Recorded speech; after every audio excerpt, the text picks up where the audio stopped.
La dernière étape de Paris-Nice est par habitude toujours mouvementée. Matteo Jorgensen est à 120 km d'un nouveau titre sur la course au soleil. Une course qui a été mouvementée toute la semaine et les coureurs auront hâte d'en terminer sur cette étape dans l'arrière-pays niçois. Une étape courte et nerveuse.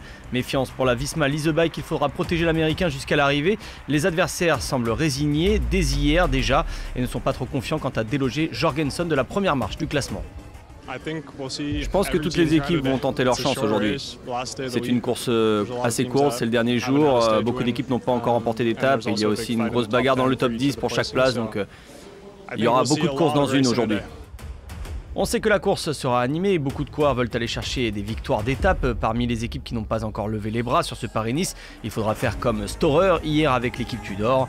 Pour les autres comme UAE, il s'agira d'animer la course pour tenter de surprendre à nouveau tout le monde sur la ligne à Nice. Oui, tout peut arriver, pour être honnête, ça peut changer beaucoup de choses cette dernière étape. J'aimerais bien avoir de bonnes jambes, ou du moins j'espère avoir les jambes pour faire quelque chose. Mais je pense que si quelqu'un attaque, il y aura toujours des hauts et des bas. Donc c'est chacun pour soi. Ça va être dur, le meilleur gagnera. Aujourd'hui, 120 km dans l'arrière-pays niçois, donc avec les cols de Porte, la côte de Peille, le col d'Aise, le col des 4 chemins avant de fondre sur Nice et la promenade des Anglais. Une étape pour le maillot à pois notamment et pour tenter de mettre en danger Matteo Jorgensen. On attend une course de mouvement et surtout une course imprévisible. Le temps est bon, le ciel est bleu, la mer est belle. C'est la Méditerranée pour cette ultime étape de Paris-Nice. Le début d'étape a été très rapide, on est longtemps resté à plus de 47 km/h de moyenne avec un grand animateur Mats Pedersen surprenant 10e de l'étape d'hier. Le maillot vert, ancien champion du monde, est seul dans la descente du col de la Porte à vive allure. Pedersen vise le col d'Aise et son sprint intermédiaire pour valider son maillot et surtout il a senti qu'il avait de bonnes sensations lors de la montée vers Oron ce samedi. Oui, il prend des risques, il vire très large là Mats Pedersen.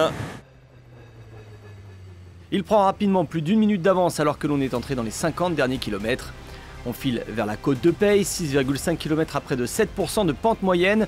Et la course va s'animer avec tout d'abord un coureur de la Red Bull Borans Grohe, coéquipier de Lipovitz, le jeune allemand maillot blanc et meilleur jeune de ce Paris-Nice. C'est Alexander Vlasov, peu en vue cette semaine, qui décide d'attaquer.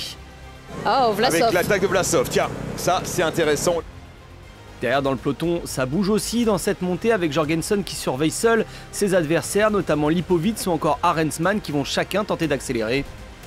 Deuxième attaque Thomas de Florian Lipovitz, un peu plus tranchante celle-là.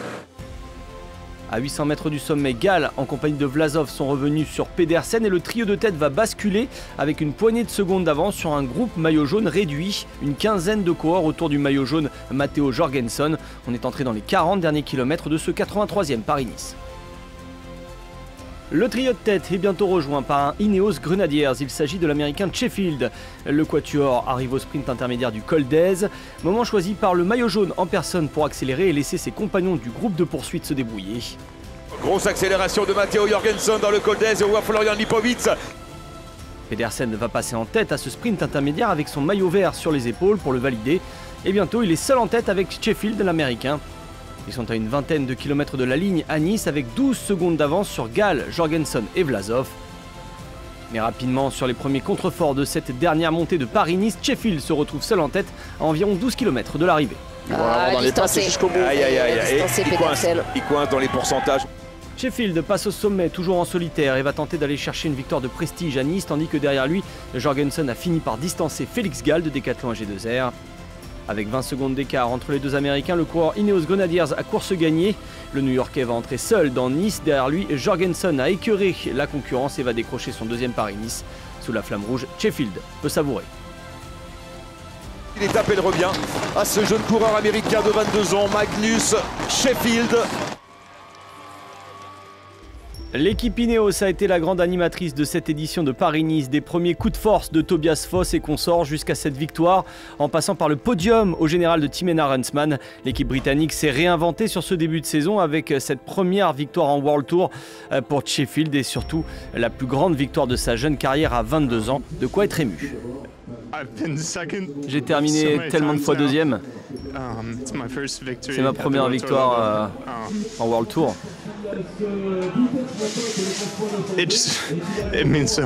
Ça signifie tellement. Le cyclisme, c'est vraiment... Enfin, c'est tellement difficile de gagner une course. Ça signifie beaucoup pour moi.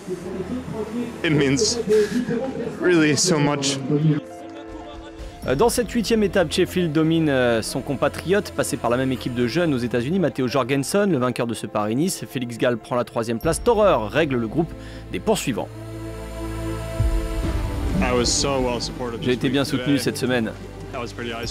Aujourd'hui, j'étais un peu isolé, mais on savait que ce serait le cas sans Jonas en montagne. Mais le reste de la semaine, on a pleinement profité d'une équipe très forte sur le plat, tactiquement et en termes de positionnement. Tout le monde s'est investi dès le premier jour et ça fait vraiment du bien. Je suis tellement heureux d'être dans cette équipe et j'ai gagné Paris-Nice 2 années de suite, c'est assez fou. Matteo Jorgensen double la mise, le leader en l'absence de Vingegaard de l'équipe Visma Lease the Bike sur ce Paris-Nice domine Lipovic et Arensman. Beaucoup de coureurs avec des coups de moins bien, Almeida, Martinez ou encore l'abandon de Skelmose. Le top 10 réserve quelques surprises. Champoussin est le meilleur français, 7e à 4 minutes. Bagarre jusqu'au dernier jour pour le maillot vert sur Paris-Nice. Pedersen était déterminé, il est allé chercher le sprint intermédiaire. Malgré l'abandon de Merlier, il a bien fait car Jorgensen, 2e de l'étape, a pris 12 points aujourd'hui. Pour le maillot à pois, Gachignard a apprécié la bataille sur cette dernière étape. Aujourd'hui, Tarling prend 10 points, Vlasov 10 points ou encore Sheffield 10, mais aucun coureur n'est venu lui voler la vedette. Storer et Almeida sont restés sages. Enfin, Lipovic, qui a tenté quelques coups, reste 2e du général et surtout meilleur jeune de cette édition, avec un jeune également qui a brillé aujourd'hui, Magnus Sheffield, qui termine 2e de ce classement du maillot blanc. Matteo Jorgensen remporte donc ce 83e Paris-Nice, de quoi lancer de belle manière la saison en Europe avant les classiques de printemps. Prochain grand rendez-vous pour préparer le Tour de France, le Dauphiné, au début du mois de juin.